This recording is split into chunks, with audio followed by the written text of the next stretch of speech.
रूस और इजरायल आपस में भिड़े, भारत की बड़ी चिंता, रूस यूक्रेन युद्ध के बिगड़े हालात, अब भारत को मारनी होगी एंट्री।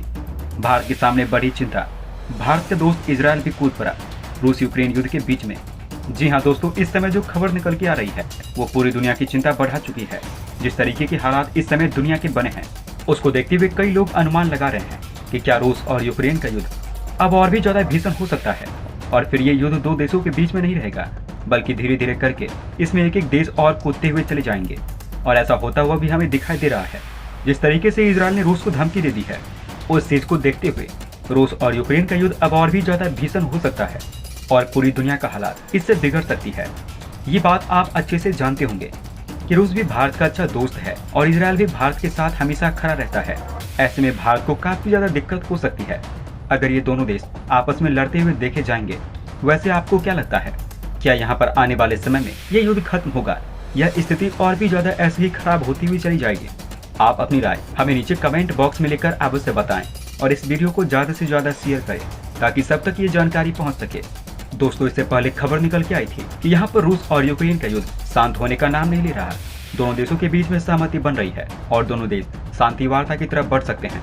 लेकिन यहाँ पर इस समय खबर निकल के आ रही है जिसमें ये पता चल रहा है कि रूस और यूक्रेन का युद्ध फिर भड़क चुका है। हमें देखने को मिल रहा है कि कई देश रूस का समर्थन कर रहे हैं तो कई देश रूस के विरोध में खड़े हैं और रूस को सजा देना चाहते हैं।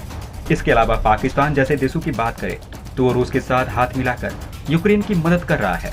दोस्तों, हमें देखने को मिला था कि पाकिस्तान नाटो देशों के हथियार यूक्रेन तक पहुंचाया करता था और इसको लेकर रूस ने भी पाकिस्तान को चेतावनी दे दी थी कि अगर इस खबर में जरा से भी सच्चाई होगी तो रूस पाकिस्तान को बिल्कुल भी छोड़ने वाला नहीं है।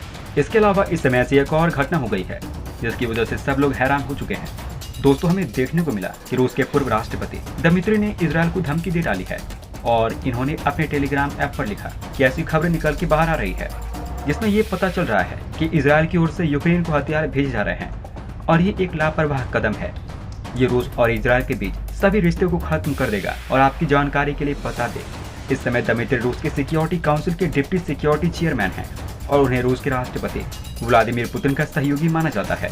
दोस्तों, हाल ही में एक अंग्रेजी अखबार ने दावा किया कि इजरायल के प्राइवेट सिक्योरिटी फंड यूक्रेन के युद्ध में मदद कर रही है और दावा ये तो भी किया जा रहा है कि युद्ध की शुरुआत में ही वेस्टर्न यूक्रेन में इजरायल ने अस्पताल बनाने में भी यूक्रेन की मदद की है और एक अस्पताल बनाने में इजरायल ने 100 टन से ज्यादा मानवीय मदद भी की थी।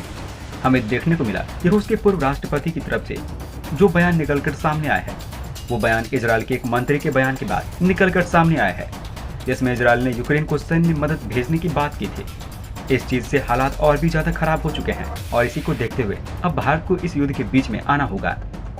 इस युद्ध को खत्म करवाने के लिए भारत को अपनी एंट्री मारनी होगी और शांति दूत बनकर दोनों देशों को शांत करवाना होगा और इस युद्ध को पूरी तरीके से खत्म करवाना होगा, क्योंकि जिस तरीके से ये युद्ध लगातार बढ़ता हुआ चला जा रहा है उसको देखते हुए ऐसा कहना गलत नहीं होगा कि आने वाले समय में ये खतरे का रूप ले सकता है।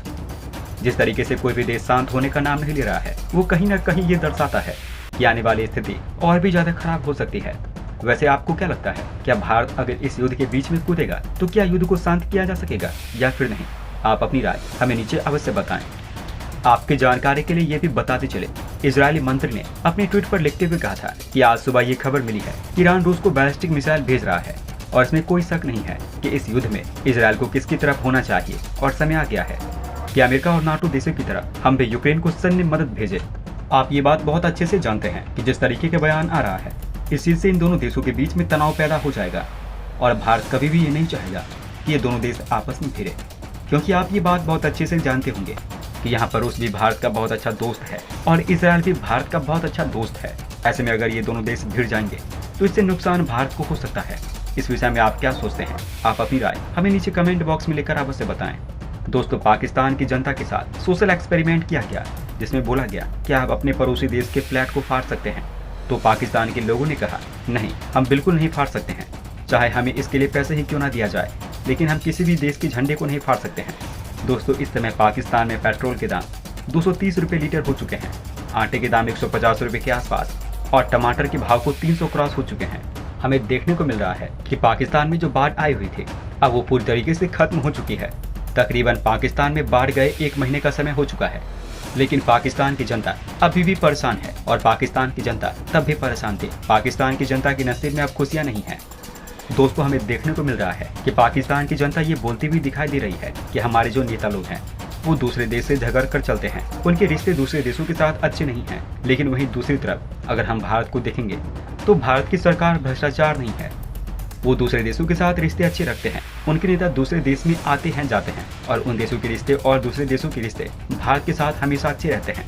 लेकिन पाकिस्तान के साथ ऐसा नहीं है। पाकिस्तान के रिश्ते ज्यादातर देशों के साथ बिगड़े हुए हैं और पाकिस्तान इस समय किसी देश के पास जाता है तो उसको लगता है कि पाकिस्तान भीख मांगने के लिए उसके पास आ रहा है।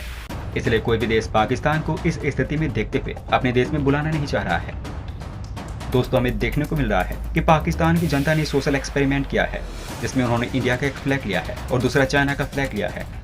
और यहाँ पर सोशल एक्सपेरिमेंट में देखने को ये मिलने वाला है कि क्या पाकिस्तान की जनता किसको ज्यादा इज्जत देती है और कौन से देश के फ्लैग की इज्जत पाकिस्तान के दिल में है, और क्या पाकिस्तान की जनता यहाँ पर चीन के फ्लैग को पसंद करती है या फिर भारत के फ्लैग को सीने से लगाती है। दोस्तों, ये सोशल एक्सपेरिमेंट का दिखाने का मकसद सिर्फ यही है कि आखिर पाकिस्तान की जनता भारत के बारे में क्या सोचती है और कितनी इज्जत उनके दिल में है भारत और भारत के फ्लैग के लिए। और इस एक्सपेरिमेंट को पाकिस्तान में ही किया गया है और इसमें पाकिस्तान के लोग ही शामिल हैं। इसका भारत से कोई भी लेना देना नहीं है। सबसे पहले एक लड़की एक हाथ में भारत का फ्लैग लेती है तो दूसरे हाथ में चाइना का फ्लैग लेती है और एक आदमी के सामने जाकर बोलती है कि आप इन दोनों देशों में से एक फ्लैग को फाड़ेंगे तो मैं आपको 8,000 रुपए दूंगा। जिसके बाद हमें देखने को मिला कि उस व्यक्ति ने उस झंडे को वापस दे दिया और बोला कि मैं पैसे के लिए कोई भी देश का झंडा नहीं फाड़ सकता, क्योंकि कोई भी देश के झंडे को फाड़ कर मैं अपने देश को आगे नहीं बढ़ा सकता हूँ। न ही मेरा देश किसी देश के झंडे को फाड़ कर आगे बढ़ सकता है, बल्कि हमें अपने देश के ऊपर काम करना चाहिए, तब जाकर मेरा देश आगे बढ़ेगा। और मेरी गैरत गवारा नहीं देती कि मैं किसी भी देश के झंडे को फाड़ूं। दोस्तों, फिर यही लड़की दूसरे लड़के के पास गई और बोली कि आप इन दोनों देशों में से एक देश का झंडा फाड़ दीजिए और मैं आपको 8,000 रुपये दूंगी। लेकिन यहाँ पर दूसरे लड़के ने भी यही बोला कि मैं ऐसा नहीं कर सकता। तो लड़की ने बोला कि इस झंडे में से एक इंडिया का झंडा भी है और पाकिस्तान की जनता इंडिया को अपना पक्का दुश्मन मानती है।